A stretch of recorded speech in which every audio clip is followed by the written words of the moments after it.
This presentation discusses the use of awareness training as an intervention to reduce nervous habits in public speaking. The presentation is presented by Laura Blodgett, Madeline DeVincenzi, Julia Mulhall, Morgan Atone, Margaret Phillips, and Tiffany Stanfield. To start, we're going to discuss the literature.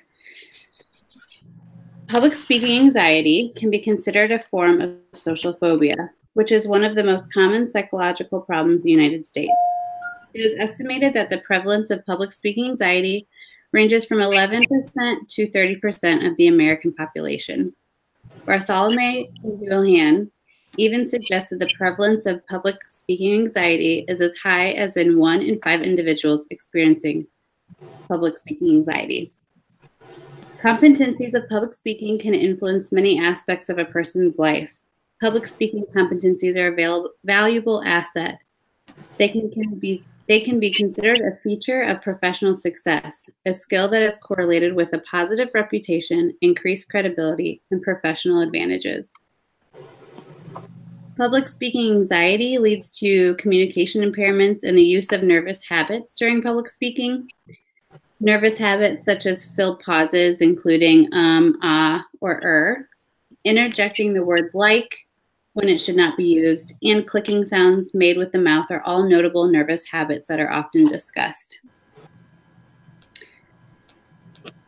Mancuso and Miltenberg suggest that the use of nervous habits during public speaking have the potential of negative social consequences, such as much research treating nervous habits during public speaking have been successfully treated with the use of awareness training as a component to the intervention.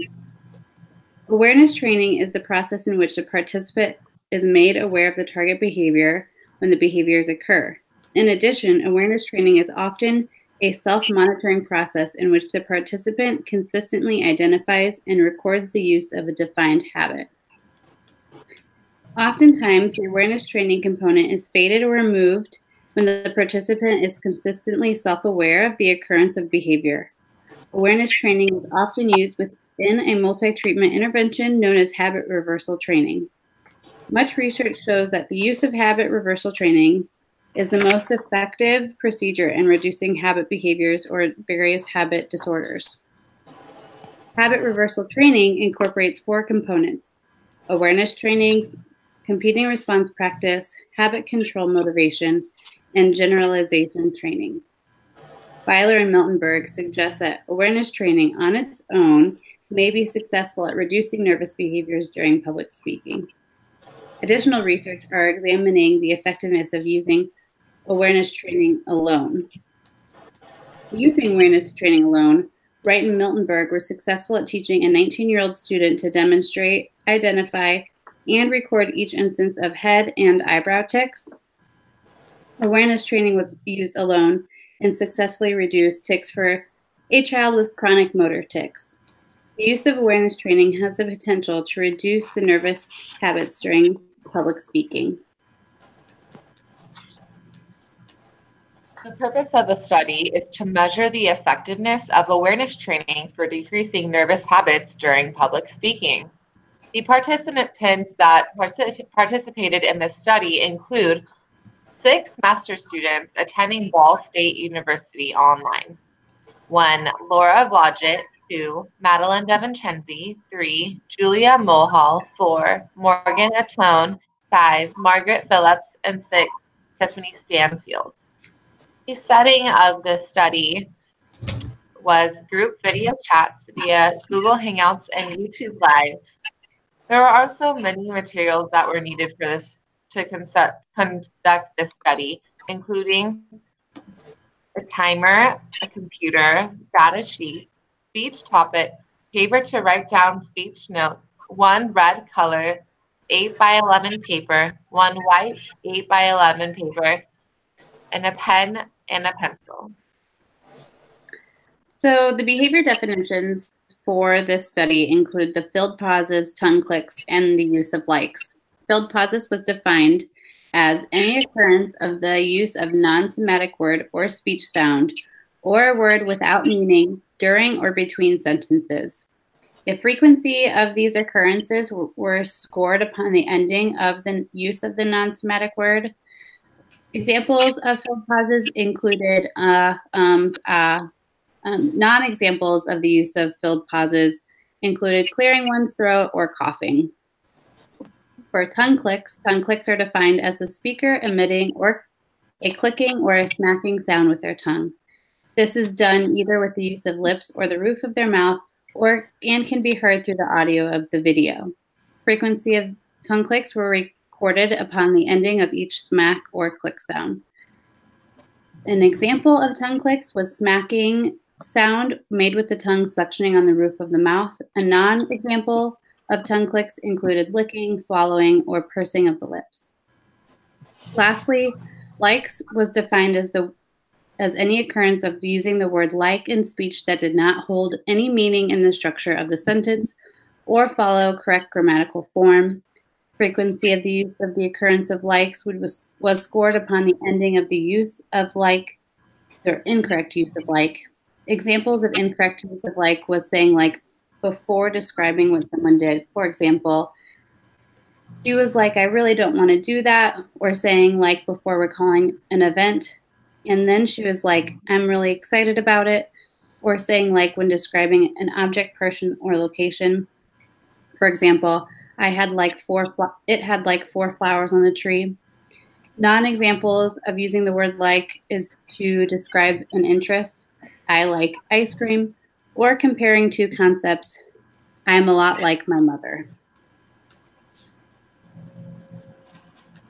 Methods of this research design, it is a multiple baseline across participants.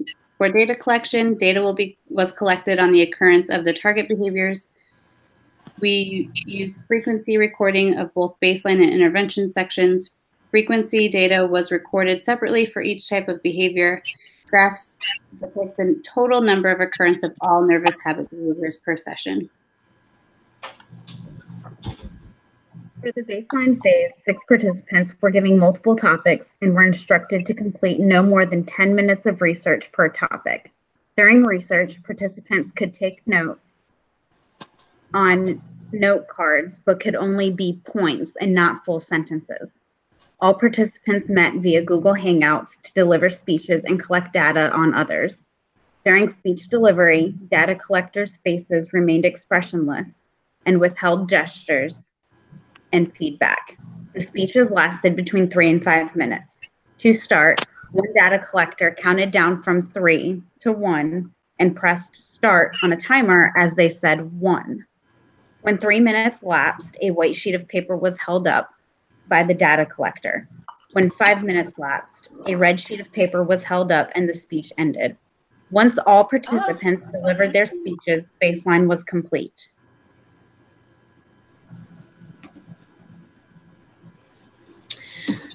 So I'm going to talk about the intervention phase. First, the primary data collector discussed with the participant the behaviors they observed during baseline.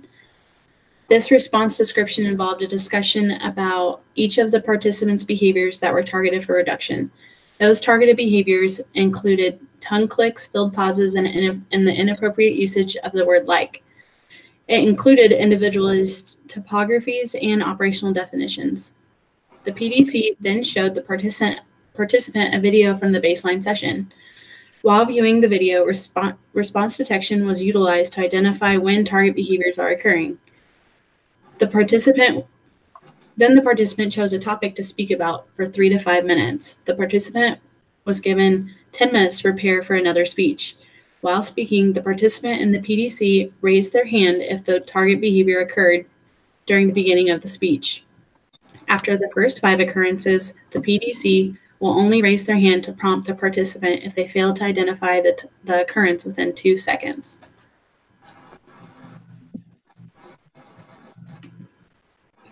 Here's a video clip of an example of the post-awareness training phase of this project. You can see in the video that a couple participants still used the awareness training phase in which they raised their hand when they were aware of the use of the habit behaviors. But these 2 speeches were done within the post-awareness training phase of the intervention? For children, yes or no, and why? I choose no. I don't think that kids should get participation trophies. The reason is because I think that children need to learn how to earn things. If you get a participation trophy just for playing in a game and you're not winning, it's not teaching the children to work towards anything or to work harder. They're going to think that whatever they're doing currently is good enough and they're going to get things. I think that we're doing a lot of coddling for kids these days. Teachers can't take away recess anymore. You can't, in some schools, you can't put kids in timeout. And in a lot of schools, you're not allowed to give really any criticism in sports. And I think that that's a big problem for younger kids and older kids. My boyfriend coached in a high school lacrosse team, and he would have a kid sit out if they weren't doing as well as the other starters and put somebody else in. And there were two times when the kid quit. 2 different kids quit because they were kept out of a game because they were not playing to their best. So I think that that might be a result of this. You get credit for anything you do. You get credit for not trying your absolute best. You get to start in the game even though somebody else played better than you in practice, because everyone should get a turn. But that's not how it works in competitive sports. You should only be able to play when you have earned your position. And I think that really instill that in children to be able to act that way when they're older. You need to start when you're young.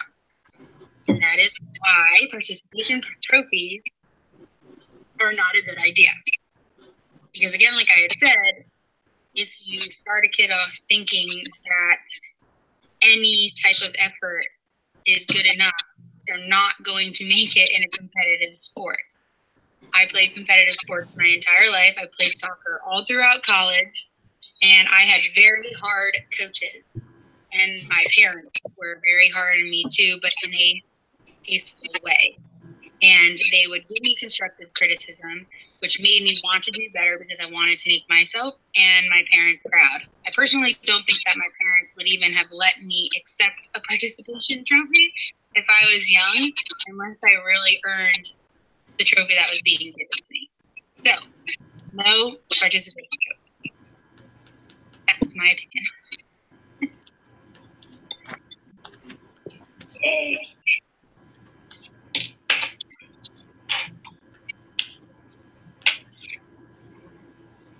Three, two, one, begin. Okay, so I'm going to talk about my life. It's an autobiography of Laura Blodgett. I was born on October 27th, 1993 in Greensburg, Indiana. My parents are Tracy and Kelly Blodgett. I have an older brother named Travis and an older sister named Casey. My parents lived in a small rural house outside of Greensburg where we had a huge yard, lots of room to play. We were always rollerblading and sleeping outside in a tent with my siblings, playing with a neighbor girl. We were always running around, playing all the time, always outside. I remember one time my siblings set up a tent and it started to storm and I was asleep outside and they went inside to go to bed in their beds and they left me outside in the tent. And I woke up at 5 a.m. so scared because my siblings were gone and it was windy and there's a hole in our tent. It was very traumatic. So I lived with my parents in that house until I was about 7. And then my parents divorced and me, my mom, and my siblings moved to a smaller house outside of town. I went to the same school, had the same friends, and I still saw my dad on the weekends. I went to North Decatur Elementary School, and I went to North Decatur Junior Senior High School. In elementary school, I had two best of friends I met in first grade. Their names were Kyle and Jill. And Kyle and Jill and I have been friends for 20 years now. Jill and Kyle are both going to be my wedding. Jill's going to be my maid of honor, and Kyle's going to be my bridesman. I graduated North Decatur with 76 kids. We had a super small grade. We were all super close. We all go to each other's weddings and congratulate each other on having children. We all stay in contact, and we're all really there for each other. After high school, I went to college at Hanover College in Southern Indiana. It was a liberal arts school, and it was also really tiny. My graduating class was like 300. There was a total of 1,200 kids at the school, so it was a super small college as well. There is where I met my fiance. He was in a fraternity, and I met him one night at a party, and I met him when I was 20, and we'd been friends for a couple of years, and then we started dating. After we both graduated college, then I moved up here to Carmel, Indiana. I worked at a summer camp as a camp counselor, and there is where I met an ABA therapist who got me into the field. I had never even heard of ABA, didn't know anything about it. I started an ABA center in the summer of 2016, and I've been there ever since.